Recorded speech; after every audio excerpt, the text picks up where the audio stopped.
नमस्कार। आज हम माइक्रोसॉफ्ट शेयरपॉइंट सर्वर से जुड़ी एक काफी गंभीर साइबर सुरक्षा घटना पर बात कर रहे हैं। जी। पता ये चला है कि इसमें कुछ बड़ी कमजोरियां हैं और ऐसा कहा जा रहा है कि चीन से जुड़े हैकर समूह इनका फायदा उठा रहे हैं। हाँ, दुनिया भर के संगठनों को निशाना बना रहे हैं, ऐसी रिपोर्ट्स हैं। हमारे पास इस पर कई रिपोर्ट्स हैं और हम कोशिश करेंगे समझने की कि ये सब कैसे हुआ, क्या हो रहा है। बिल्कुल। तो चलिए शुरू करते हैं। ये मामला ये सामने कैसे आया, मतलब शुरुआत कहाँ से हुई इसकी? देखिए, इसकी कहानी असल में शुरू होती है मई 2025 से। अच्छा। बर्लिन में एक हैकिंग प्रतियोगिता हुई थी, पॉन टू ऑन नाम से। हाँ, सुना है मैंने इसके बारे में, काफी मशहूर है। जी बिल्कुल।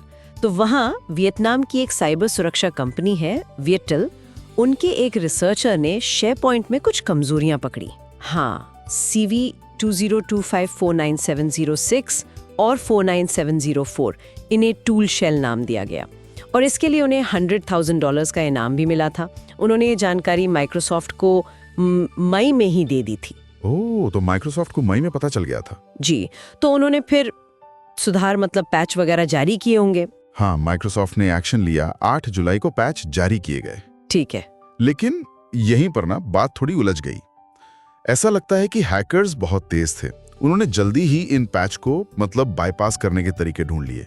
अरे हाँ, और इससे दो नई कमजोरियां सामने आ गईं, CVE 2025537770 और 53771। अच्छा। और इनमें से जो एक है CVE 2025537770, वो तो जीरो डे बन गई। Zero day? ये क्या होता है जीरो डे? जीरो डे का मतलब है कि हैकर्स ने उस कमजोरी का फायदा उठाना पैच आने से पहले ही शुरू कर दिया था। ओह। हाँ, करीब 7 जुलाई से ही मतलब बचाव का तरीका आने से पहले ही हमला शुरू हो गया था। ये किसी के लिए भी मतलब बहुत खतरनाक सिचुएशन होती है, यकीनन।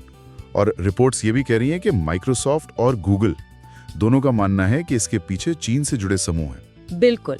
माइक्रोसॉफ्ट ने तो 3 अलग-अलग ग्रुप्स की पहचान की है। 3? हाँ, एक है लिनन टाइफून या APT27, जो कह रहे हैं 2012 से एक्टिव है और इनका फोकस इंटेलेक्चुअल प्रॉपर्टी चोरी पर है। दूसरा है वायलेट टाइफून या APT31, ये जासूसी वगैरह में शामिल बताया जाता है। और एक तीसरा ग्रुप है स्टॉर्म 2603, जिसका लिंक रैंसमवेयर से हो सकता है। रैंसमवेयर भी है? हाँ, ऐसा अंदेशा है। और गूगल की जो मैंडिएंट यूनिट है, उन्होंने भी कम से कम एक चीन से जुड़े ग्रुप की पुष्टि की है। लेकिन साथ में मैंडिएंट ये भी कह रहा है कि भाई और भी कई लोग हैं जो इन कमजोरियों का फायदा उठा रहे हैं। अच्छा, मतलब सिर्फ यही ग्रुप्स नहीं, लगता है और भी एक्टर्स शामिल हो गए। दूसरी तरफ वॉशिंगटन में चीनी दूतावास ने इन सारे आरोपों को खारिज किया है। उनका कहना है कि चीन हर तरह के साइबर हमलों के खिलाफ है। ये तो स्टैंडर्ड जवाब होता है अक्सर। खैर, तो ये हमलावर असल में कर क्या रहे हैं? इन कमजोरियों का इस्तेमाल कैसे हो रहा है और इसका असर कितना बड़ा है? वो इन कमजोरियों का इस्तेमाल करके शेयरपॉइंट सर्वर से क्रिप्टोग्राफिक कीज, मतलब एक तरह की डिजिटल मास्टर की चुरा रहे हैं। क्रिप्टोग्राफिक कीज ये कितनी जरूरी होती हैं? ये बहुत ज्यादा जरूरी हैं। बात यह है कि अगर ये चाबियां चोरी हो गई तो हमलावर सिस्टम में पैच लगने के बाद भी अपनी पहुंच बनाए रख सकते हैं। ओह, मतलब पैच लगाना भी काफी नहीं? बिल्कुल। ये ऐसा है जैसे चोर के पास आपके घर की डुप्लीकेट चाबी आ जाए।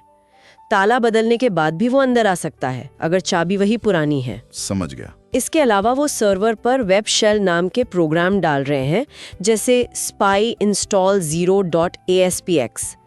इससे वो डेटा चुरा सकते हैं, सिस्टम पर कंट्रोल रख सकते हैं। ये तो बहुत ही खतरनाक लग रहा है। कितने संगठन इसकी चपेट में आए, कोई अंदाजा है? रॉयटर्स की एक रिपोर्ट के अनुसार 100 से ज्यादा संगठन प्रभावित हुए हैं। 100 से ज्यादा? हाँ, और इनमें सरकारी एजेंसियां, बड़ी कंपनियां, यहाँ तक कि यूनिवर्सिटीज भी शामिल हैं।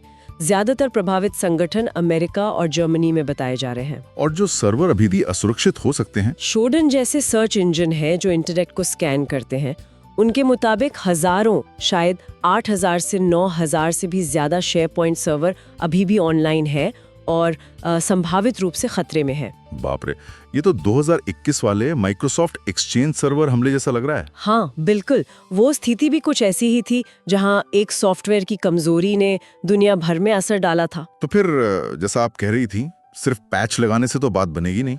नहीं, बिल्कुल नहीं। विशेषज्ञ यही कह रहे हैं। पैच लगाना जरूरी है, वो पहला कदम है, लेकिन क्योंकि चाबियां चोरी हो चुकी हैं तो संगठनों को उन चाबियों को बदलना होगा, रोटेट करना होगा। की रोटेशन जिसे कहते हैं। हाँ, की रोटेशन। अपनी पुरानी डिजिटल चाबियों को रद्द करके नई जारी करनी होंगी। अमेरिका की जो साइबर सुरक्षा एजेंसी है सीसा, उन्होंने तो अपनी फेडरल एजेंसियों को तुरंत पैच लगाने और ये की रोटेशन करने का आदेश दे दिया है। और आगे क्या जोखिम दिख रहे हैं? मतलब खतरा अभी टला नहीं है? नहीं, खतरा अभी है। एक बड़ा डर ये है कि जो हैकर्स पहले ही सिस्टम में घुस चुके हैं वो शायद अभी शांत बैठे हों, इंतजार कर रहे हों और बाद में हमला करें। हाँ, बाद में एक्टिव हो। दूसरा बड़ा खतरा ये है कि रैंसमवेयर ग्रुप्स वो भी इन कमजोरियों का फायदा उठाना शुरू कर सकते हैं, फिरौती के मामले बढ़ सकते हैं। लेकिन एक अच्छी खबर भी थी शायद। हाँ, एक राहत की बात यह है कि शेयरपॉइंट का जो क्लाउड आधारित वर्जन है, शेयरपॉइंट ऑनलाइन, वो इन हमलों से प्रभावित नहीं है। ये खतरा ऑन प्रेमाइसिस सर्वर वालों के लिए है। अच्छा, तो क्लाउड वाले सुरक्षित हैं। हाँ। चलो, ये कुछ राहत की बात है। संक्षेप में कहें तो ये एक बहुत बड़ी और अभी भी चल रही साइबर सुरक्षा घटना है जी। और ये दिखाता है कि सॉफ्टवेयर की कमजोरियां, खासकर जब पैच भी पूरी तरह असरदार ना हो, तो कितना बड़ा खतरा बन सकती हैं। सही कहा। और ये घटना हमें फिर से याद दिलाती है कि साइबर सुरक्षा सिर्फ पैच लगाने का नाम नहीं है। आपको लगातार निगरानी रखनी होगी, सिस्टम को समझना होगा और जैसे इस केस में चोरी हुई चाबियों को बदलने जैसे सक्रिय कदम उठाने होंगे। सिर्फ इंतजार नहीं कर सकते। बिल्कुल, सिर्फ बचाव के इंतजार में नहीं बैठ सकते, प्रोएक्टिव होना पड़ेगा। ये वाकई सोचने वाली बात है कि तकनीक की इस दौड़ में क्या सुरक्षा हमेशा एक कदम पीछे ही रहेगी।